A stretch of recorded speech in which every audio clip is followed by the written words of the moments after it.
I'm still looking. I'm always looking. Okay. It's just like to me, it's a margin play. Like it's like, what is my margin on this? Can I go make $100,000 on this deal or whatever? Like, can I go make 15% of the after repair value? Right. And because things are sitting on the market a little longer now, right? Longer. It's a scary time to have properties that you didn't have a crazy amount of margin on. All right, welcome back to the Mac podcast, where we talk about anything in real estate, entrepreneurship, and of course, business. We always kind of go against the grain and think about a contrarian thinking and how you can think outside the box and, build a business yourself, or how a business maybe that we're going to be talking about on here can help grow yourself. So today I got a super cool guy where I'm actually hosting him in his office. He's a college dropout, which I just found out, and he's flipped over 50 homes. I met him at 𝗨𝗨𝗿𝗱. He does some content as well. He just started a flooring and cabinet business called Essential Cabinets of Flooring. I didn't screw that up that time. That was perfect. And man, he's 24 years old, man. He's killing it right now, and I think this should help inspire anyone in the younger age that, hey, anything is possible. Please share this with someone. Like, subscribe, but the more you can share this with somebody, it sure helps us, and it help another entrepreneur out there. So, Colby, appreciate you, buddy. Thank you for having me. Dude. Thanks for the It's intro. good. I like your office. I love it. Thank you. Yeah, I like the setup. The setup's crazy. Yeah, we're cameraed up, and we met at 𝗨𝗨𝗿𝗱. I joined Ryan Pineda's group. I don't know that you ever joined, but you were at the office days, I think. Yeah, I paid the $5,000 or whatever to be there. But and I know you probably don't pay for much coaching. I know you like those events though, and you network. We call him the network king. I probably missed that in the intro, but like I am not good at a big group of people. Like you find it almost like a challenge or like entertaining, like going it's to figure out entertaining. Yeah. Figuring out the whole crowd. How do you do that? Like, is that just who you are? I think it's just who I am. And it's like why not? Like you're all there for the same reason, relatively. I'd say like you're all there because you want to learn and grow and meet people. And I'm like, why wouldn't I take advantage of it? Yeah. Like and I struggle with like when I'm home, like I'm around like employees, or I'm around like friends that are like different levels. Yeah. It's like, you're at a place where like if you're spending that kind of money to be there, it's like I want to connect with these people. And you want to get the most out of it. I don't want to get the most out of it, for sure. I think I always go with that intention, like at those conferences. And like Jen and I are just like, well, we're from North Dakota, so like a big crowd is like 4. And that's crazy. Well, I mean, I don't know. I mean, there's crowds, right? Yeah. But you get, I don't know, what is there, 400 people in a room, then and you seem to do a good job with it. I'm just not as good as connecting with people at that level at that many times. Like I can't even remember all those people. Yeah, it is tough. I mean, I told you about the All In Summit, right? Oh yeah, that one? Yeah. In You LA? told me about it, but explain what that is, because I think it's. So it's basically these like venture capital guys that have a podcast. They're all like, a couple of them are billionaires, and they all have a podcast weekly, and they threw this summit in LA. It was like $7,500 for the ticket. And I'm like, dang, the people there are going to be like people that I want to meet and I want to network with. And I think I'm going to learn from, and I'm going to be able to like connect with. And I met so many people there. And like, I know people in a million different states now, but it's like, how do you connect? Like that's something I've struggled with, is like, how do you, like, we've kept in touch. Yeah. Right. So much. It's hard with, like, when you meet that many people to like keep in touch. Like I guess if I go to other states, like I always write in my like notes description of their contact, like Atlanta or Nashville. Yeah. I think yours is like Colby Ryan's event. Yeah, Colby Ryan's event, Scottsdale, Arizona. Yeah. That's how mine is. That's how I memorize people. But like, I think the All In podcast is that's where it started, right? Like, did those guys just form a podcast? They literally were just. I mean, they're big, like. They're already super, super, super successful people. And they're like, why? They're playing poker together, having dinner together, having these really interesting conversations. This is what they said on the podcast. And they're like, why don't we just take videos of us talking about this stuff? Right. So, yeah, it's interesting. It's a great podcast, too. And I like the political side of it, because there's like two guys that are more moderate. One guy's super right, one guy's more left. Okay. And so when they talk about different like events and like things going on in the world, it's interesting hearing them banter and like debate. Oh, it's very cool. Oh yeah, you're talking politics. It's funny that there's even guys in the middle anymore. It's usually either super left or super right. Yeah, it's like a divided country. It's scary. I was on a pod with `𝗨𝗵𝗍𝗍 a couple before this, and yeah, he was talking. It's just a divided country. Everything is a division of everything. Depressing. So, yeah, it kind of. It's like why? It's like toxic. It feels toxic. It's like, why can't we just all get along and have like our own views? And like, obviously we can have our own opinions, but we don't have to ruin relationships because I think this way and you think that way. Right. You know what I thought? Like, okay, politics. So super conservative state, North Dakota is where I'm from, right? And my dad moved down here probably 6 years ago or so, 7 years ago. Arizona? To Arizona, yeah, lives down here. So he's in Mesa, and anyway, he like flipped to super Democrat, like, and he's a guy that watches all the news. Oh, that's weird. So it was like weird because he was blood red his whole life, and then all of a sudden I come down here, he's like, just bashing Trump, which is easy to bash, right? Like, we could talk politics, but it's like, Biden's just as easy to bash because he gets lost in his own. It's a show. It's not real. It like doesn't. drama It TV. literally doesn't feel real. Yeah, it's like why do we have? It's literally like a show. I know. It's so stupid. It was funny though, like how the news completely converted because he watches it, his thought of view. So it just shows you how we do content, and obviously older generations watch the news, and that's how they get all their information. Absolutely. And whatever the news says, of course, has to be real. But they were always bashing Trump, and Trump did this, Trump did that. So I'd like come down here, and they're like, no, this and that, and it's like you get into a politic battle. It's like, game over. I'm more of like, obviously I'd say I'm fiscally conservative, and then there's certain things in the middle. Like I'm more like, all right, I kind of agree with this, I kind of agree with that, I kind of agree with this. It's like, but it's just like, I don't really care what you guys want. Like, let's just all like have fun and live life, and make money. I know. And I just want to make money and chill. Yeah, that's what I want to do. Yeah, well, you're 24 years old, dude. You're doing I think a lot of things, like people are just graduating from college or just out of college with student debt. And you dropped out. You did some college for a year. Okay. I went to GCU, Grand Canyon University. I started mechanical engineering. That's where I started. Really? I did a year, but like I did it. Yeah, for sure we both would have never made it. Yeah. No, I'm not speaking for you, but I'm speaking for biology. I'm like, get out of here. Calculus. Yeah, I actually liked math. Yeah. Calculus I was good at, but biology I'm like, this is the most ridiculous thing I've ever experienced. So I did like 6 months of it, and I was like, next year What inspired you to go into mechanical engineering? I like making things. Yeah. I like. Were you a car guy or like anything like did anything like making? I liked architecture. Okay. And I was like, I would go to my garage. I remember making a weed whacker when I was like 11 in my mom's garage. Like I literally like took a bat and I took like a rector set, and then I took a RC car. It was an RC car, and I took like the engine and I recreated it, and I made like a weed whacker with the RC car and like a bat.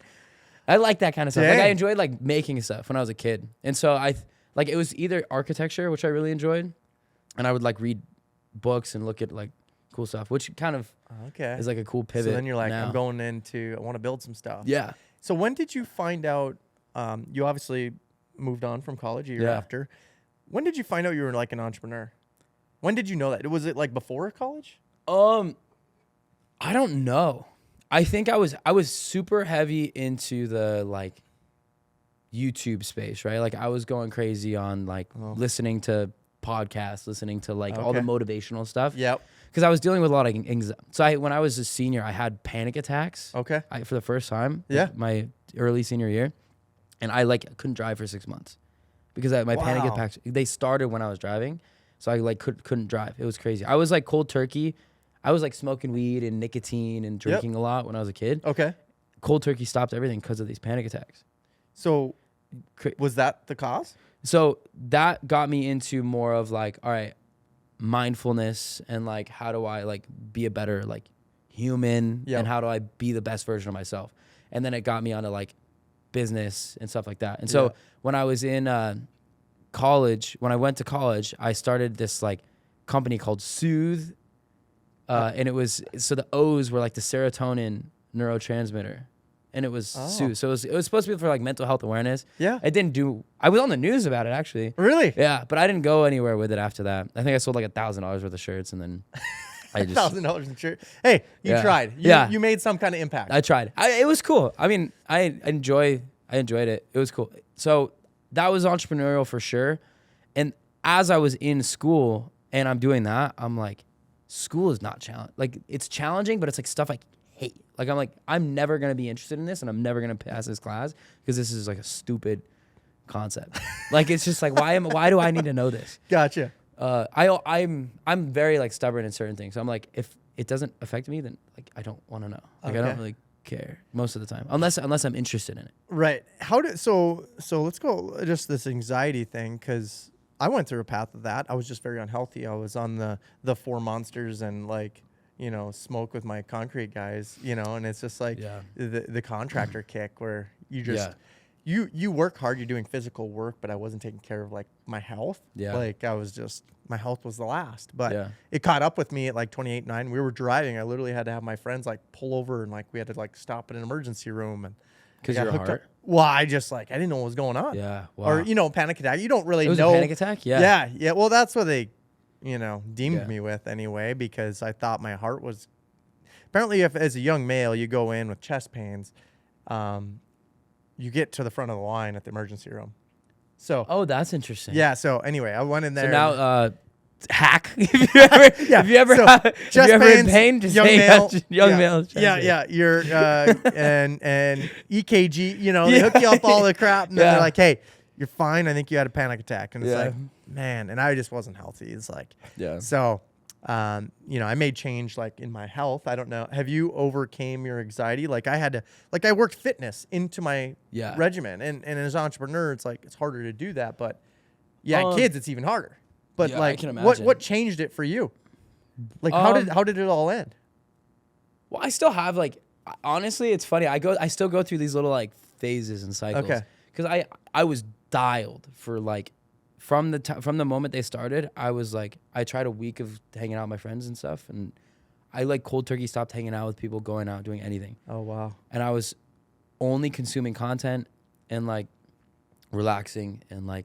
Yeah. But it was really bad. Like I couldn't eat out. I could barely, like I would play these stories in my head.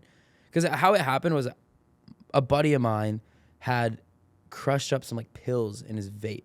Okay. For like oxy or something. Yep. And I didn't know it. Yeah. And so I hit the vape and I started feeling super weird. And I was like, why does this taste like this? And then I started feeling super weird as I'm driving, and I got like a panic attack.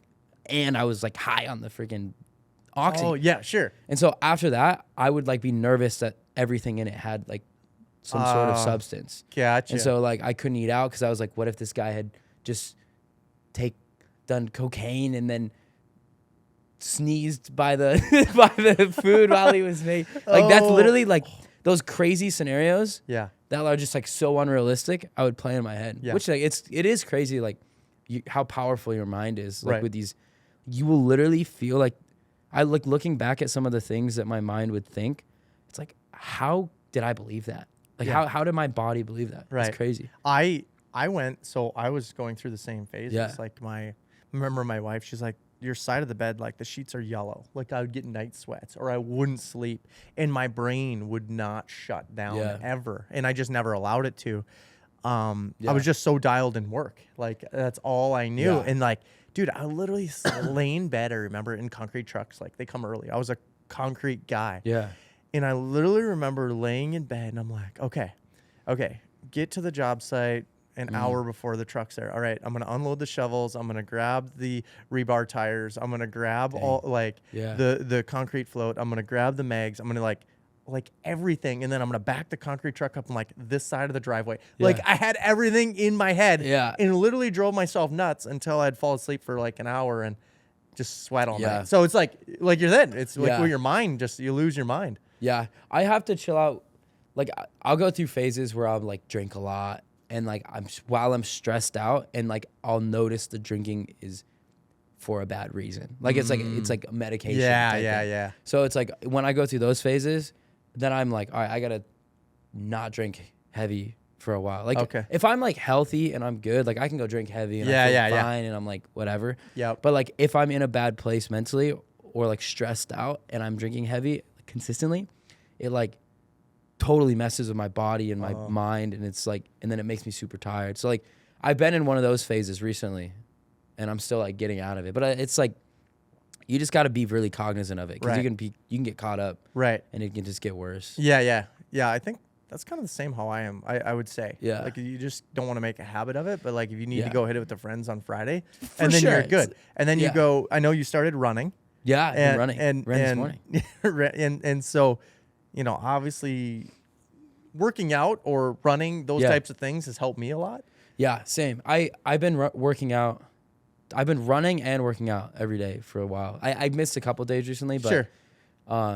yeah, like it's been amazing. You just feel good, and if you eat well and you Oh, eat yeah. like, what I've noticed too is if I eat in like regimented times, my like digestive system feels better. Like it's interesting. Yeah. Well, wait till you get older. Like I'm Yeah. mid-30s, so I gotta like take probiotics. and 24 stuff. hit me. I got like the Chuck Norris juice now. Dang. Yeah. Let's go. I need some of that. I need I some know. Popeyes. Yeah. Spinach and So, yeah, your spinach and your kales and Yeah. you know everything to help you live to like 100. It's like Yeah. I don't know if I'm gonna live that long. I think I took some years off during college and me too. contracting. I'll definitely take some years off.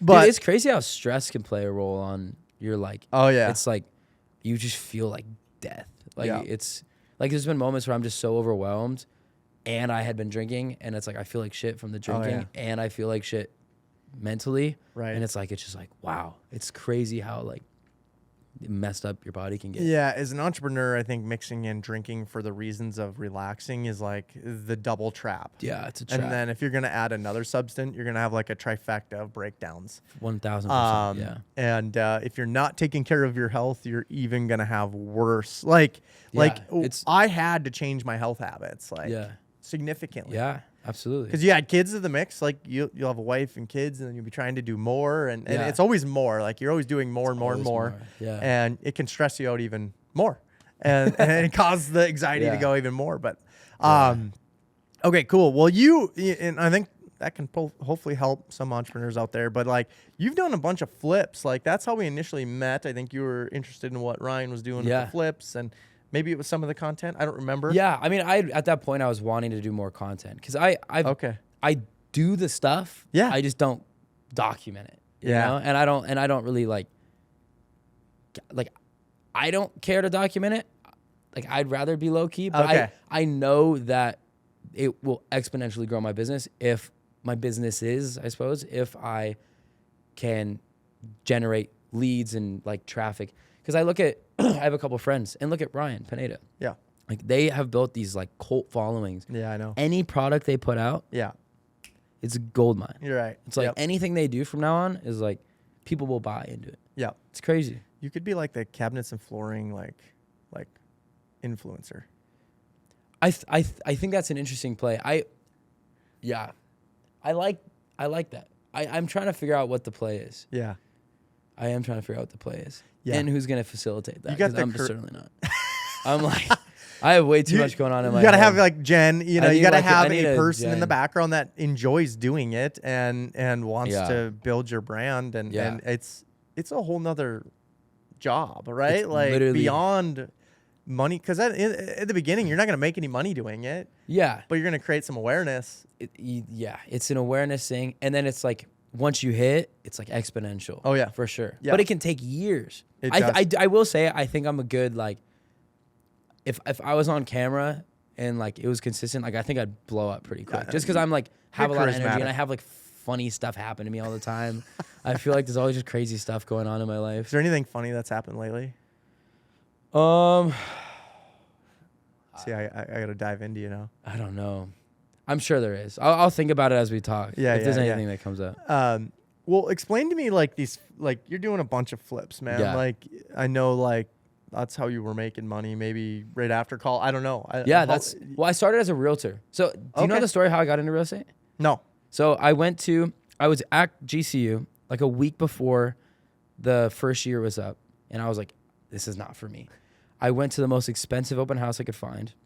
It was a $12 million house in North Scottsdale. I said to the agent, I was like, hey, I want to sell houses like this. What do I have to do?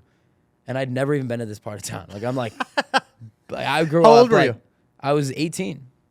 And I went to this open house. I met the agent. A $12 million house, like 20,000 square foot house. Crazy view. Holy shit. And I was like, hey, I parked my little 2006 Honda Accord like half a mile away so they couldn't see me driving up. Yeah, looking back, I'm like, that was stupid. But I went to the agent. I was like, I want to sell houses like this. I don't want to sell $300,000 houses. What do I do? Yeah. And we talked for like an hour. It was this girl, Laura. And she was like, you need to meet my boss. So it was this guy that had the listing, and she was working with him on the listing. And so I met with him the next day at Starbucks in the same area. And I was like, I want to sell houses like this. Like, this is what I'm trying to do. Like, I'll work hard, whatever I need to do. And he's like, come work for me. So he said, I'll pay for your real estate license. Just come work for me. I'll pay you hourly right now so you can have a job. Wow. And so he paid me hourly to cold call. And then I was cold calling, doing really well cold calling, built up a good amount of leads, got some leads for him. And then 2 months in, I got my license, and I just was off to the races because I already had like known how to like cold call and like generate these leads. Oh, sure. So then we'd split it 50-50. Okay. The commission, and I was going crazy on the higher end ones. Like, I was door knock every single day, 8 a.m. to 7:30 p.m. I was cold calling. Really? Like, or door knocking. Wow. Strategically door knocking. Like, I would cold call, and if someone answered and then they like told me to fuck off or like whatever. How did you know they were going to sell? Like, you didn't. So there's these things called so a couple strategies. Okay. Expired and canceled listings. Okay. So there were listings that were on the market that like maybe they had a falling out with the agent, or it just didn't sell for whatever reason because they're overpriced or whatever, right? And then I would also target certain areas I liked, and this was like, what, 2018, 2019? Yeah. Okay. So I was looking for Pre-COVID. people that bought 2010 to 2014 that had a lot of equity. Yeah. And I was like, hey, buddy, they bought for $1 million, now it's worth $2 million, or $1.5 million they paid $2 million, and now it's worth $4 million, whatever, right? Yep. So I'm like, all right, hey, you got a lot of equity in your house. Like, do you have any interest in selling? Like, I've just sold a house around the corner, and I would say that stuff all the time. Like, and I'd find someone else in my team that I was working on, and I would find a listing in a neighborhood I liked, and I'd say, hey, we have this listing on the market in your neighborhood, because I could leverage the other people in my team, like what they're doing. So for sure. Yeah, I ended up like taking over this one neighborhood in Fountain Hills. Actually, Fountain Hills. Fountain Hills. Yeah, and I sold I had like $15 million in listings at one time in this one neighborhood, and Jeez. yeah, Jeez. it's So pretty crazy. what, from that experience, you worked underneath, is that company still around today? More or less. Got it. And yeah, you, a lot of drama. Oh. Dude, I wish there was a TV show. Okay. That would have been a crazy TV show. Really? What would it be about? It would be drama. You've seen Selling Sunset? My wife has. It'd be like Selling Sunset with like adultery and all that jazz. Oh, gotcha. But like, let's take that part out. I don't. Oh, gotcha. I've never sold. I was lost yesterday in an Uber in the Fountain of the Hills, and those are very nice homes. They're nice. It's ancient people though. They're like, I'd say the average age there is probably 70, 75. And you intermingled with these old ladies? Honestly, the old ladies love me, but the old guys love me too, because they were like, this kid's a hustler. I think that's why I did really well as an agent, because I was like, they would tell me that I would, the Wolf of Wall Street, where he goes, either die, tell me to die, or whatever the phrase is, where it's like, they either die or something, whatever. It's like, I literally called them until they told me to until they said, I'm going to call the police on you, or like I've literally had people say, I'm going to call the police if you don't stop calling me. Yeah, there's like mini Grant Cardone. Yeah, I guess. And then, buy or die. Oh. Until they buy or die. That's what they said. A little more vulgar. Yeah. Wolf of Wall Street. But, And so you took your real estate career from like just agent, then you're like, okay, how did you get curious about flipping? You must have found a deal. I was looking for a deal, actually. So I had a buddy that had wanted to go into flipping houses, and his dad had some money that he wanted to invest in flipping. So I was like, why don't we do a deal? I'll find the deal. Your dad can fund the down payment, and then we can split the rehab. Yep. So that was like, we found a deal with that exact scenario. So we paid $330. It was on the market for $400, and we paid $330. Low offer, just low they offer. took it? I think I paid him $300, or I think I offered $300, and then they took $330.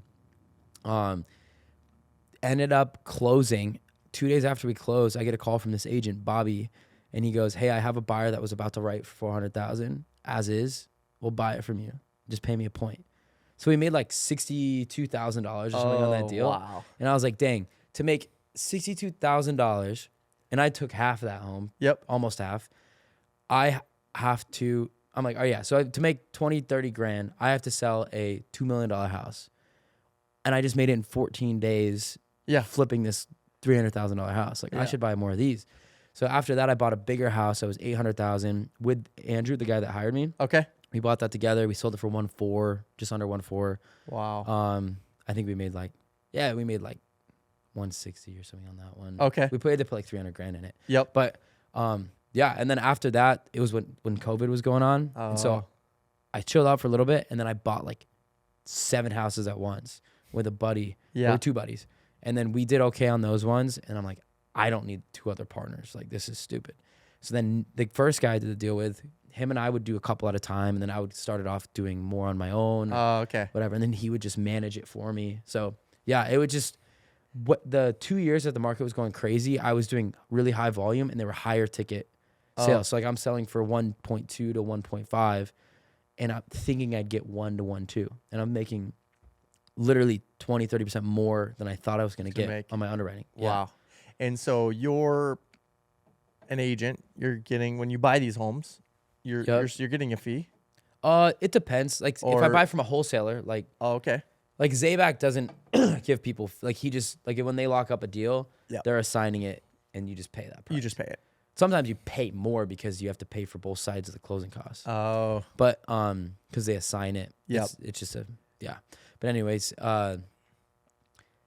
yeah, if I buy it on MLS, I'll either negotiate my fee out so I get a lower price, or I'll keep the fee in depending on, or that's like my last negotiation. Yeah. Like, hey, fine. Because you want a little fee up I'll front. throw in the commission. I'll throw in half the commission, you know? Okay. So it's like a negotiation thing. Yep.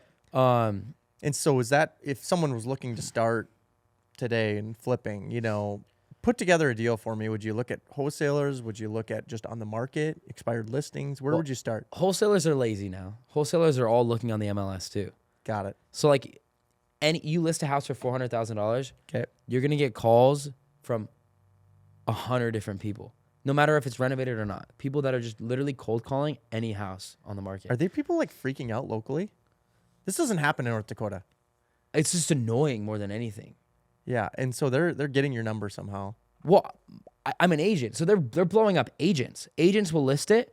They'll blow up the agent. Would your client consider seller financing? Would your client consider this? Would your client consider half off? I'm like, fuck you. I'm not gonna take. Like, I'm the owner of these houses. Sorry, I don't know if I can cuss on this. Yeah, you're good. Okay. We're contractors. We've heard all the words. We've heard all the words before. I've said like 12 cuss words already. No, you're good. You're good. And sorry. We're, I think it's just trying to see if someone, okay. And I think that's a culture shock to us at home. We're not getting calls for our homes. I don't think the listing agents are either. So it's interesting. These saturated markets, it's a lot more difficult to find deals. Like, I have a friend that just moved back to Oregon, and he's flipping houses in Oregon with these crazy spreads. And in my cousin in upstate New York. Okay. Like, he's in these little areas that they'll be able to buy a house for $50,000, put 80 into it, and sell it for 300. And I'm like, for me to make $100,000 on a house, I have to flip $1 million house here. That's what it's going to take. Right? Like, you typically make 10 to 12 to 15%, depending on the deal, of your after repair value. So like, if I'm going to sell it for $1 million, I usually want 130 to 150. Okay. But like I would probably do a deal for, as long as it's like, if it's a secure deal, to make 100. Right. But like, these guys are doing it on 150 grand all in. How are you? Okay. So let's just say $1 million home. Because that's a bigger version, and you're 24 years old. So buying these $1 million homes, it's a lot of money. How are you getting the capital to do that? And what does that look like? Like, how are you structuring that? Because I think a lot of these flippers, wholesalers, I mean, You got to come up with the money fast too. Yeah. I mean, hard money. Like I've got relationships with hard money now, but they'll give me 90% most of the time. Okay. So depending on the deal, most of the time it's 90%. So like, all right, I'll run down the big deal. I just sold. Let's do it. So I paid 1.25. Okay. They were on the market for 1.4 for 30 days. Got it. I went to an open house, and I just in the neighborhood because I was like just bored. I think one day on like a Saturday, and I was like, all right, I'm gonna go to some open houses. So I meet this agent, that is the listing agent, and we talked for an hour at this house, and she's like, this would be a great flipper. I just sold one around the corner for 185, and it's like is a model match, and they were listed for 1.4. So I offered $1 million, and they were like, Colby, come on. Like they basically told me to screw off. So then we ended up coming to terms at 1.25, and I waived my commission. This was an MLS deal. MLS deal. Okay. So 1.25, I waived my commission. 150 grand less than asking. Yeah, exactly. Okay, it's good. So yeah, it was great. So to close, another thing that sold it was I gave them to the end of the month post possession. So it was like a 3-week post possession. Oh, so after okay. you close, they got this. After I closed, they got to stay for 3 weeks. And they seemed like a trustworthy family. So I was like, all right, fine, I'll do it. Right. And it was So and they had already bought a house. Got it. So they were like ready to move. Yep. So So anyways, I paid $1,250,000. The loan amount I got from the bank, hard money. Hard money. Not a bank. Or is it a bank? I don't know. It was hard. It wasn't a bank. It was a hard money lending company. It was a hard money lending like bank though. Gotcha. I mean, effectively. Okay. They raise money and then they lend it out. At higher points than a bank would be. Right. Exactly. Basically. So like I paid 75 basis points as a fee, like a loan origination fee, and then I paid, I think it was a 10.99 rate. Yep. Or something, and they gave me $1,060,000. Is that fixed then for like a certain time period? It's just a 12-year or 12 month maturity. Bridge loan. Yeah, it's just a bridge loan. Here you go. Fixed. Yeah, it's a fixed, but just for 12 months. What did they ask you for? Did they ask you for a business plan? Did they ask you for comps? They do their own. You just send it to them and they give you terms. Gotcha. And they also know me. Like if you're starting out, typically they'll ask for like a renovation schedule. So they'll want like a bid, breakdown. Basically, like a breakdown, like a line item. Here's what I'm planning on spending. Here's what the plan is. How long is this gonna take? Like basically a little bit of a business plan. If I came here and I don't know, I'd search a hard money lender, and I know nothing about this, right, Colby? So I'm not flipping homes down in Arizona. But I have some credibility, and some worth. What do you think kind of deal they would shape for me? Same as me. Okay, so it'd be a 90%. Yeah, like it depends. It depends on the deal. Like if it's a tighter deal, they're gonna want more down. Yeah, just because they're basing it on a specific LTV. Got it. Or LTCs as well. Okay. So even if you buy it 50 cents on the dollar, there's like theoretically they could give you 100% of that and they'll still be safe. But they have some sort of LTC that they're never because they need to see skin in the game from you as a borrower. Yeah. Got it. So, so you can keep going. Sorry, I just thought I would ask on the private many side because I think a lot of people get confused when it comes to that. They're like, "Oh, I got to go to the bank and it's going to be 25% down, maybe 30 in markets like this, and it's going to take 9 or 3 months to close it." No, I closed on that in 2 weeks. But I've closed on deals in 4 days, 3 days. So these private money lenders, it's a quick 1 day review or 2 day review. Like I have closed in 24 hours with this one particular lender. They trust you. Obviously, the trust has been built. Yeah, trust has been built. Can for close sure. in a day if you want to. Yeah, but even if they don't know the person, they can they have the systems in place to be able to close in like a day or two. Wow, it's insane. You close with them like at their closing company or something, or I choose whatever closing? title company I want. Okay, because here we can choose whatever title company we want. They communicate with the lender sends the docs, then they balance the file, and we just sign sign. Yeah, done. Write the check for your deposit. I bring my down payment in, or I wire it. Okay. You either bring a cashier check or wire it. It's easy. I like it. I think you explained that well, though. That helps. So, I had to bring 190,000 down. Okay. Plus closing costs. So it was like 210 grand ish. Okay. Down on this big deal. The renovation was expected to be about 250,000. Okay. So it ended up being about 260. Okay. So it was actually supposed to be a lot less, but I got it was just whatever. Annoying contractors. Annoying contractors. Yeah. So I am a contractor. Yeah. Yeah. It can be annoying. It can be annoying. So my all-in was 260,000. So the total equity needed was about 480,000, right? Yep. So I got a guy to bring in 325,000. Okay.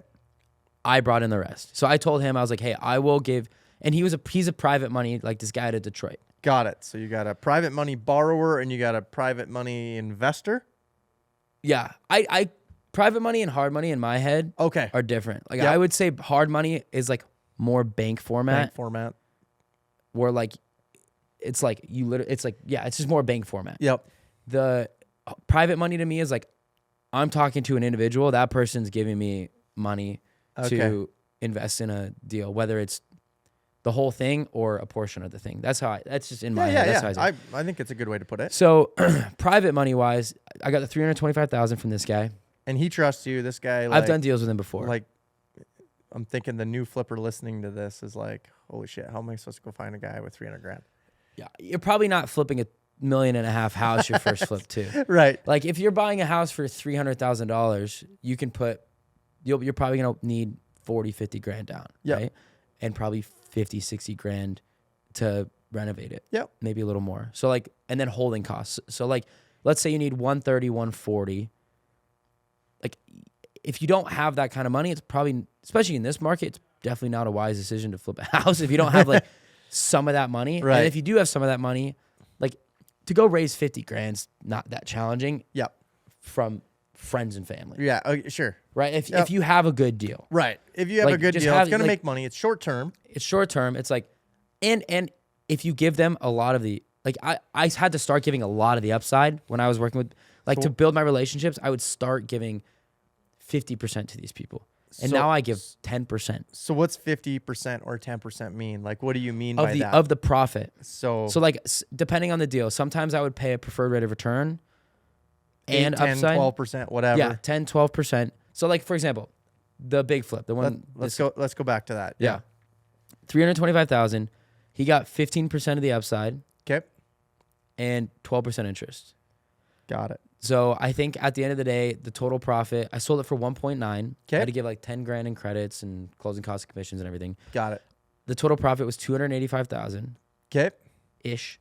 Okay. He took approximately 50K profit home. I took 235. Gotcha. So he got his 12%. He got 15% of the total upside. 285. Yep. And that equated to 50 grand. It was approximately 50,000. He was happier than hell. Yeah, absolutely. And you did that how long? 5 months. Yeah. 5-month hold. So, Yeah. he made a 30%. I mean, that's a great return for him. Yeah, and he did nothing. Yeah. Other than trust you and Yeah. push money into that. So if you have capital and you're sitting on the sidelines, there's flippers out there that look for money. Not only hard Absolutely. money, but they're look for investors. Absolutely. There's a lot of these guys within like Ryan Pineda's group, right? There's a lot of these flippers. Yeah, but I will disclosure or disclaimer. There's I've lent money out in the past. 'Kay. So I'll run you through this scenario. Yeah, I lent 75. Show us the dark side of this. Yeah. We need the dark side. I lent $75,000 to this guy in a second position. The first position was 700,000. Okay. The house, and it was like already started the renovation, and he was going to use the $75,000 to finish it. Okay. And he just needed it for like 2 months, 3 months, right? So I was like, and he was going to pay me 15K back. Okay. So Small deal. yeah, You're happy. I'd make 15,000 in a couple months. Yep. On 75 grand. So the deed of trust was for 90,000. The default rate was $6,000 a month though. So basically we get past, he ends up listing it. It didn't sell Okay. quickly. And so we're in the default rate. Meaning you're adding Like 6 grand. I'm every adding month. $6,000 a month onto this like deed of trust effectively. Yep. So we get to about $121,000 or $125,000, Including your 75. including my 75. Yep. And as I'm there, I'm like, what is going on? And so I call the bank in the first position, and I was like, is he making his payments? And they said no, and he was $100,000 in default with them. So now my gosh. entire position was washed out because the property is worth $850 probably. And, Gotcha. like I would recover $10,000 of it, but I had a personal guarantee from this guy, and then I was very secure. So I found another property he owned. His basis was very good. I found out the same bank had it in the first position, and he was behind on that too. So he was like, give me 2 months or a month and I'll try to finish it. Or I think that's what the situation was. Yep. Give me a little bit of time and I'll try to finish it. He ended up not being able to finish it. And I was in second position there. So I'm like, I'm taking over this property.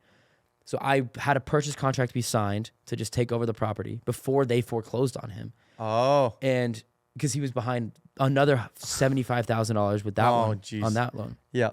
And so not a good flipper, or it just wasn't selling. Yeah. And so my new deed of trust on that, by the way, was $121,000 because it was the new amount. Oh. So I like, as it's accruing, I was able to like this is my deed of trust. Yep. So anyways, as I'm buying it, I find out there's another investor with $300,000 unsecured on that property. And I was already secured and like locked in this contract. This new property. Yep. And so $300,000, I ended up knowing the guy and I'm like, look, I would have made $100,000 like flipping it on top of whatever accrued interest I had. And I was like, I really wanted to flip it. And so when I found this, I was like, damn it. Like, so now to be a nice guy, I was like, hey, look, you come in on the deal with me. I'll renovate the house. It was $100,000 left to renovate it. Okay. And I'm getting all my money out first. You get whatever's left over. Got it. So I got all my deed of trust money. Oh. And my like renovation money for when I had to finish it out. And then he got like 80 grand of his 300,000, which just like sucks for him. But now he like wants to reinvest in me because he's like, I trust you. Yeah, right. Which is like, it's fair. Like I'm never gonna fuck someone over. Right. Yeah. Well, and I've lost on one deal, and I lost like 30 grand. I paid the investor his interest and everything. Gotcha. Yeah. Gotcha. You know? Yeah. I suppose that's it's just a short-term way, but like there's so many ways as the flippers look for money. Yeah. I mean, you got to have hard money and you got to have investor money, because like not all these flippers are eager and like have like stashes of capital just ready to flip homes by themselves. But if you're if you want to like be a private money, that was my point with this one, I guess. Because I know you like the private money. I love lending. I like lending. Right. But you just like, if you're going to lend money out, you have to vet that borrower a little bit, and you have to know that like you have to make sure that you are that they're keeping current with the first position loan. Okay. Like there's a lot of stuff I learned from that little experience. Yeah. Like make sure they're keeping current with the first position loan. Make sure they're like doing the work, like audit like monitor everything. Yeah. It's very interesting. Okay. Yeah. Are you flipping homes today then in this? Yeah. I mean, I have a couple I've bought over the last 3-4 months. Okay. I haven't bought any in 2 months or so. What do you try to hold, or like, is there a certain number that you like? If you had no flips at all, they all sold. Like, would you be actively looking for them in this type of market? I'm still looking. I'm always looking. Okay. It's just like to me, it's a margin play. Like it's like, what is my margin on this? Can I go make $100,000 on this deal or whatever? Like, can I go make 15% of the after repair value? Right. And because things are sitting on the market a little longer now, right? A lot longer. It's a scary time to have properties that you didn't have a crazy amount of margin on. Oh. That's the challenge with a lot of these guys. Like I know, and that one guy that I lent to, he's underwater on every single one of his houses. He's probably going to go into bankruptcy. Oh no. Like it's very sad. And he's got kids and a family. Like, oh man. But it doesn't sound like he's a very successful flipper. Maybe you should find a new career. Yeah, maybe you should. He should find a new career. Maybe you should find a new career. Yeah, well, he's going to be finding a new career. There's a lot of guys like that. Really? There's a lot. Like I'll look on, because I look at some foreclosures sometimes, and I'll look. I'm kind of tapped into the market, so I'll look at in certain areas, and I'll look at the tax records, and I'm like, wow, this guy's going into foreclosure. It's like mind-boggling. It says right on the tax statement. Because these were the guys that were like all over social media, all over like blowing up, like doing well on social media, like about their flips, and I'm like, wow, what a crazy. It's like just seeing these guys that like they were like the guys and flipping homes like crazy, now getting foreclosed on. Wow, it's funny. And so I've got a good relationship with a lot of these banks, so like I'll like call them and be like, yo, what's the scoop? What's the scoop? Yeah. So what do you pivot to? We're standing in essential cabinets and flooring. You've decided to take more than flipping. Obviously, it's a good vertical company for a flipper. Yeah. Because you can get the product even cheaper. That was the thought process. And my sphere. So to me, it was like flipping. So flipping houses is great. You can make a lot of cash flow, but you can't. You can make a lot of cash flow, but you pay a ton of taxes, and it's like you don't have anything to show for it at the end, right?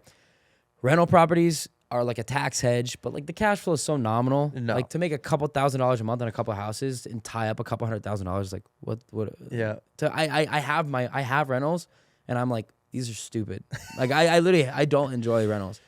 So I'm like, it's more of a tax play than it is. It's more of a tax flow. It's more of a tax Yeah, flow. yeah. So I'm like, how can I build something that produces cash flow and also is worth something at the end of the day? Yep. So I like explored a bunch of stuff. Like I really like the hard money model. Okay. Like, I thought about like, why don't I raise a hard money fund or go, like white label a hard money label? Yep. Like a hard money lending company and broker it basically. Okay. But then I was like, this is more of a compliment to what I'm doing.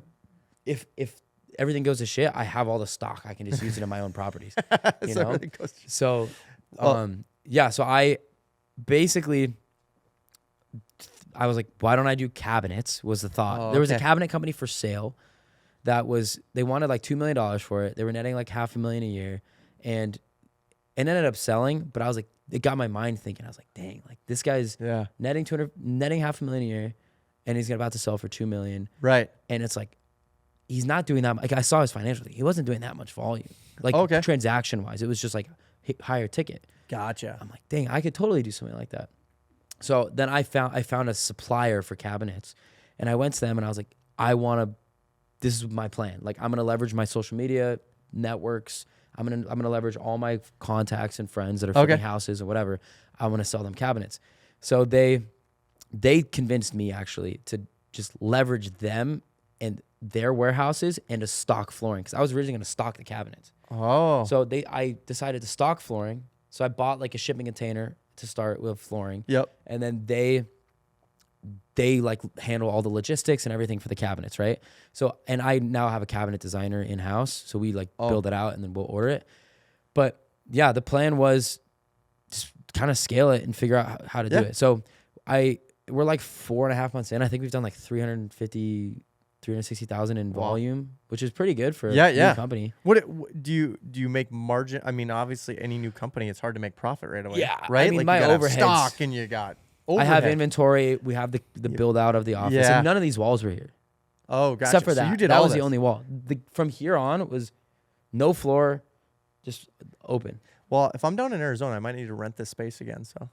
Yeah. Well, I guess I'm not renting it now, but you can just use it. I'm hosting you. I'm hoping to sell some flooring here. Wow, let's go. But anyways, so businesses sell to multiple. How can I scale something I can sell to multiple? Gotcha. That was a long story. Well, and I think flipping is a way to generate revenue. It's active income. This is like generational. Like this is my level up. Gotcha. This is how I can go from 7 figures to 8 to 9 figures. Right. Like this is something that is so scalable. And like, I'm even looking at buying other businesses that are a complement to this. Gotcha. What would be that? Like another flooring business, like a higher end flooring business. Same business. Or a countertop business. Got it. Or but for example, I was looking at this one business and I wrote an offer on it. It was a high end like hardwood flooring business, and they worked with a lot of developers. They worked with a lot of like high end contractors, and so I was like, this is a other side of the business that I could leverage. And I'm sure they're turning down a lot of customers that don't just want high end floors. Oh, sure. Right? Yeah, like for sure. So I'm like, all right, why? Like they're bringing in $250,000 a year, and like I'll just buy that business. That's gonna help me cash flow a little more because I'm still underwater on this business. Right. Well, you started it new. You didn't. I started this new, so it's like it took a lot of cash up front. Right. For sure. Yep. Any business does, and then a lot of work, and then not a lot of show until like. Then when it does, right? When it does, it'll show, yeah. And, it's interesting that you're, we were just back in your warehouse and you have flooring for $1 to $2 tops, basically, is your spread. It's, there's stuff in North Dakota that I know my wife just bought for $550. You know what I mean? It's like the exact same stuff. Yeah. It is interesting. And we can sell to those markets. So that's another thing that I've been thinking of is like, how do I, like, because my cost is so low, I can still ship it there and pay for shipping and still beat a lot of these prices, like in these other states. Like I should hit up every flooring company in your area Absolutely. and just like be like, hey, here's my price. I'll get it shipped to you.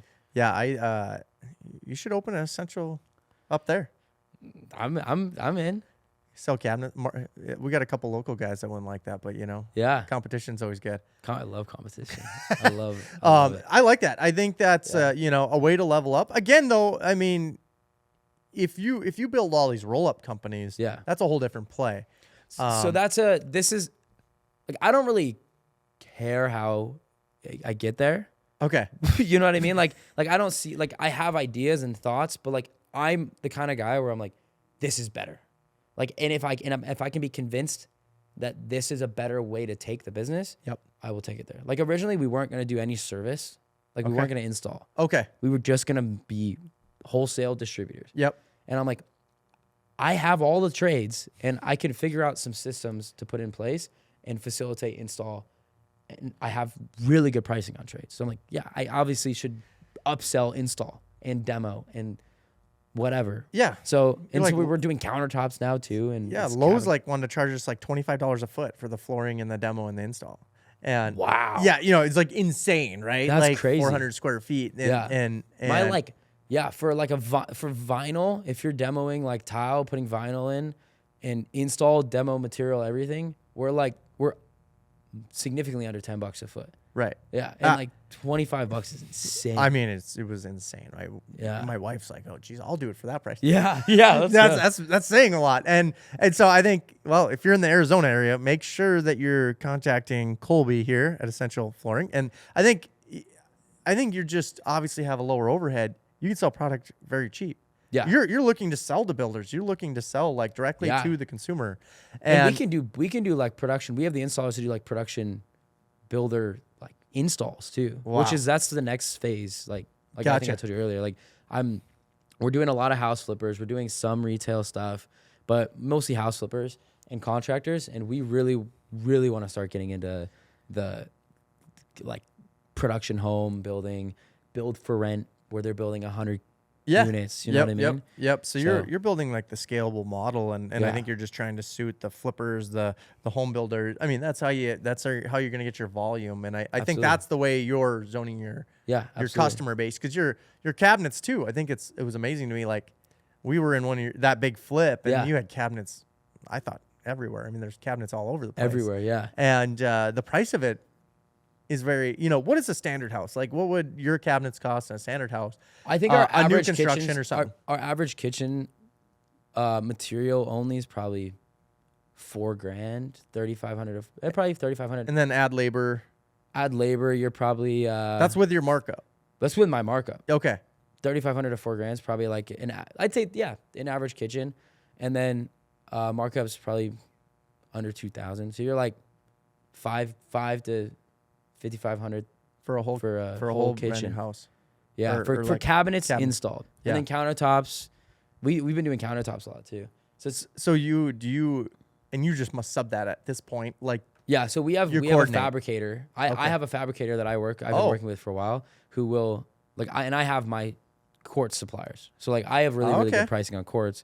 So I'll buy the quartz, I'll get it fabricated, and then we just have our markup. Wow. So so I got $6,000 in cabinets, or what would you say installed?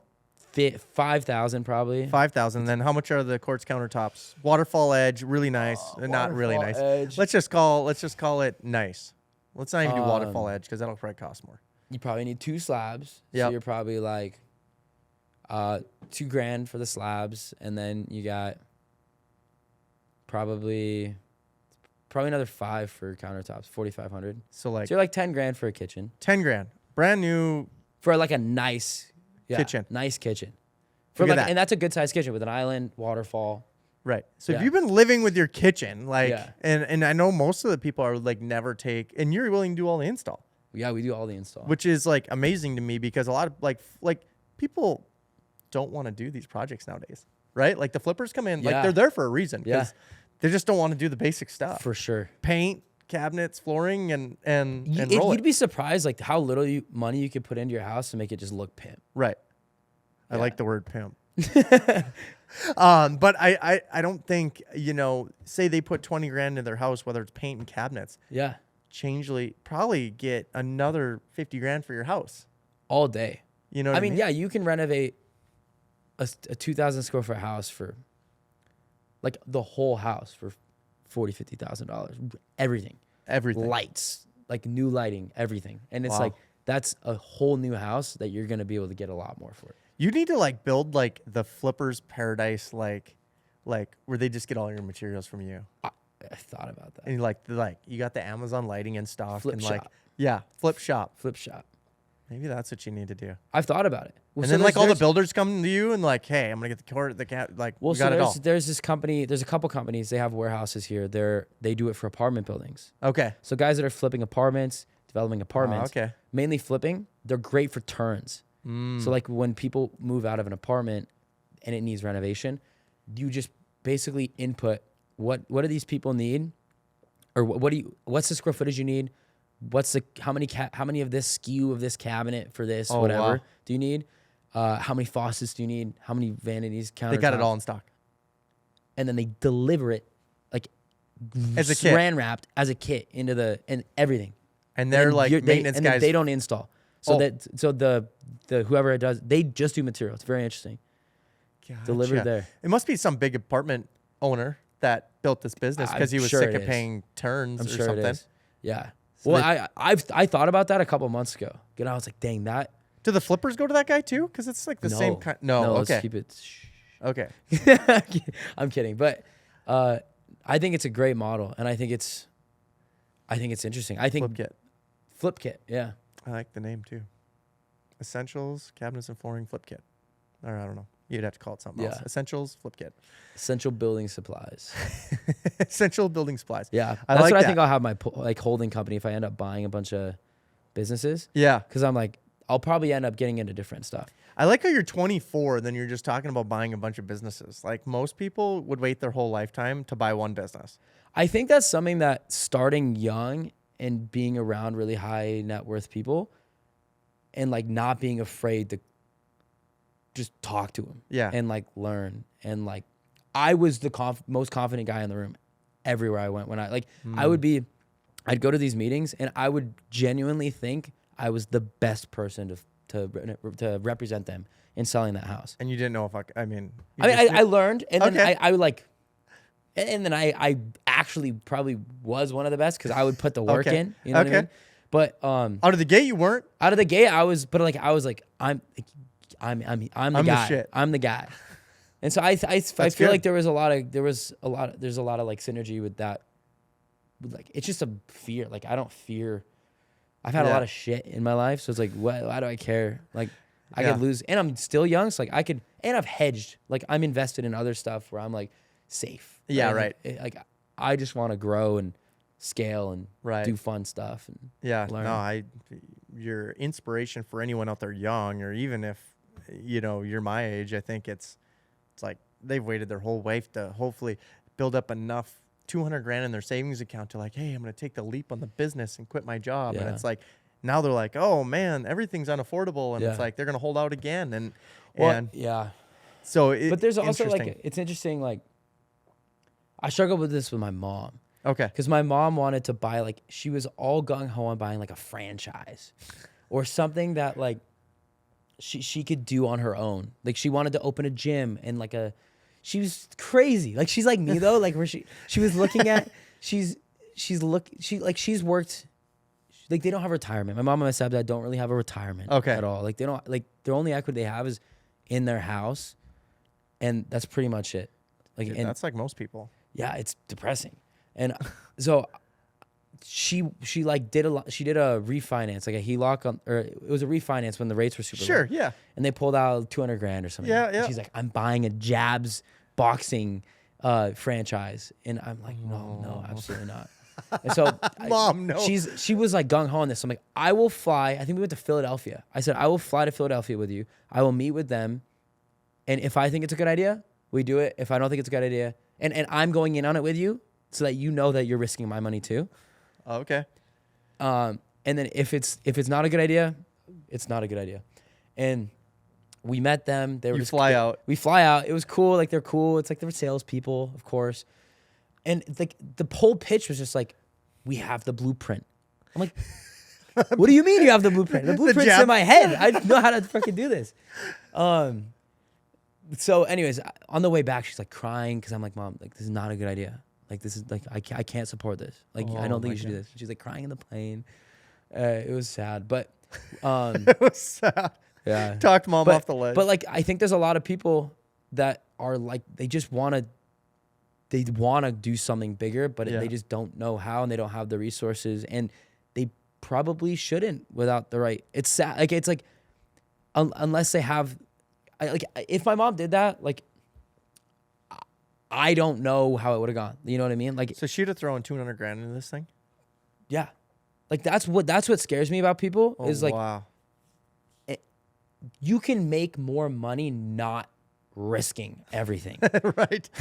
you know? Yeah, and I'm sure there's a lot of other people like her, but so now have I told you about the dental practice? Yeah. I was getting there. Yeah. Oh, yeah. Well, let's go into that because I think it's a good time because that's Mom. Yeah. That's so Mom. so basically, my mom's been in dental for like she was a hygienist, and then she worked for this consulting company that I actually met this morning with the old owner of the consulting company. Yep.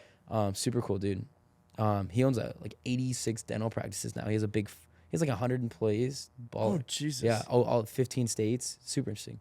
But yeah. Anyways, so my mom's strengths are in dental. Like she understands how to run an office. Okay. And I'm like, why don't we do something like that instead of buying a boxing gym, you goofball?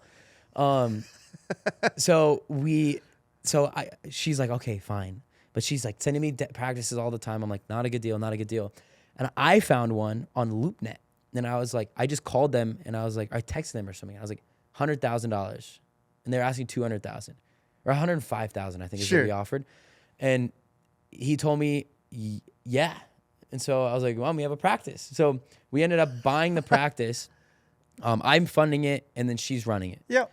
And it's cool. It's fun. How's it doing? It's all right. So like, there's two different types of insurances. There's like HMOs, which I think is like Medicaid or Medicare or whatever. Okay. And then there's PPOs. Okay. And PPOs are better for providers and practices. Okay. You just get paid more and sooner. The Medicaid ones, like the HMOs, they are like a monthly fee and they have like stipends. Okay. So you don't get paid nearly as much. She was like, let's just omit all the HMOs. And I was like, okay, I trust you. We'll omit all the HMOs. So the first couple months we like took off and blew up. It went from 20,000 a month to 55,000 in volume. Yep. In like gross sales. And then we've kind of been then it started going down again. We're kind of like 35 to 40 a month right now. And we're like a couple $1,000s a month in the green. Like we're a little bit profitable. Yeah, yeah. But it's still like right now we're in the growing phase because we had to omit all these people. Right. So my mom's doing the hygiene. Like she's the one actually like cleaning teeth. Holy crap. That's awesome. Yeah. Come down here and get my teeth cleaned. Yeah, she'll hook you up. Our dentist, Dr. 𝗨H𝗳𝗍𝗹𝗍, he just got Botox certification. Oh, geez, so my wife should know him. Yeah, yeah. We'll hook him up. Yeah. Well, I don't know. All these medical spas, all this. That's like a whole nother. That's crazy. A whole nother business. Yeah. Yeah. Do you got any fears? Do I have fears? It doesn't seem like you have many at 24. I mean, other than kickboxing, other than jabs boxing franchises, I get anxiety about it's funny. I get more anxiety about about people. Like I hate having employees. My employees are here. I hate having employees because I'm I'm like this. They have no risk. Right. Yeah. And in my head, I'm like, I have my reputation, my name, everything, and all the money I have in this on the line. Yeah. In this business in particular. So that's been my biggest anxiety recently is just getting people to feel like it's their own as well. Yeah. And they just because if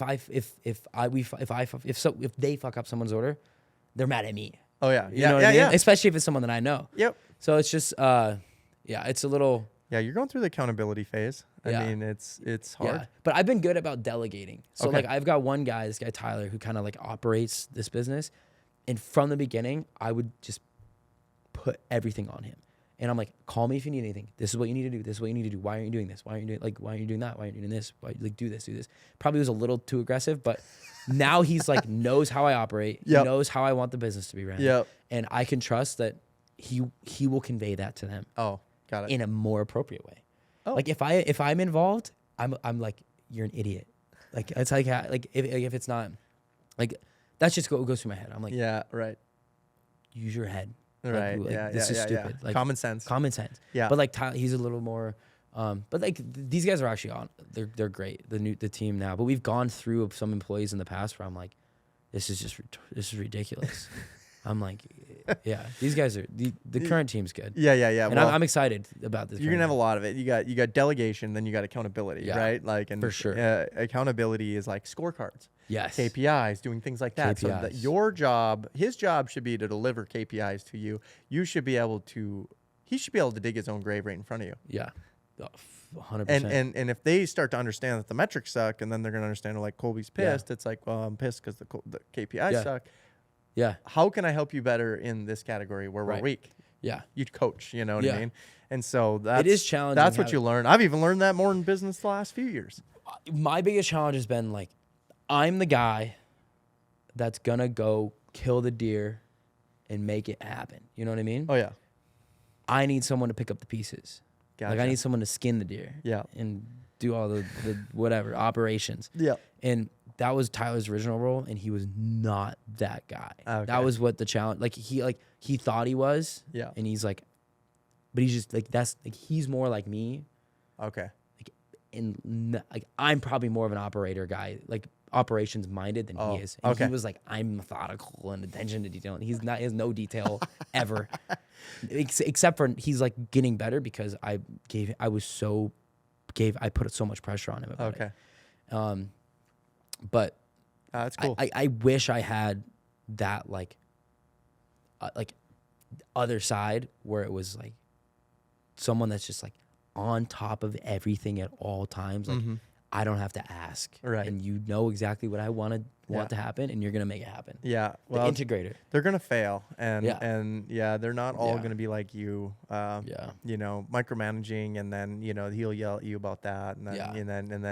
and then you'd be like, For well, sure. why didn't you remember? And then Yeah. it goes into the whole history. So yeah, little reminders are fine, but yeah, scorecards are like a true thing.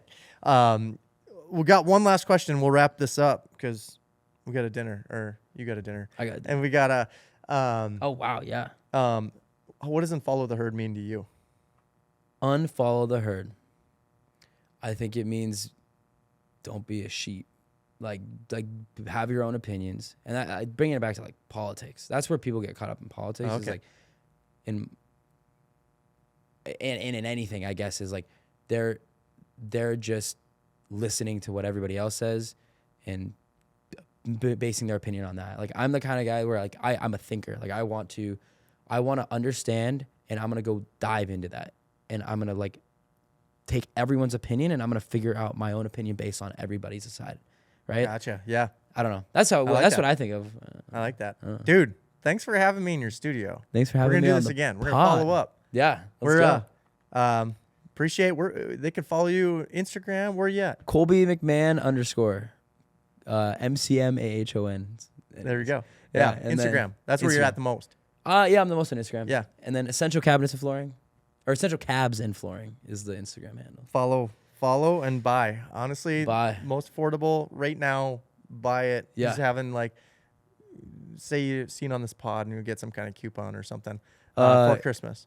Yeah, Christmas 10% off. Oh, look at that! Hey, Yeah, Mac, every time. Mac Construction 10% off. Yeah. He Your order. just sends me the bill. So that's I'm just fine. gonna add 10% onto the. I'm kidding. Yeah, I'm and we're kidding. shipping flooring to North Yeah. Dakota, and it's less than $2 a foot, and it's stuff that you can buy for $5 a square foot. So Yeah, literally. we'll get it. Yeah, let's Okay. get it. Thank you. Appreciate it, Colby. Love you guys. Yeah.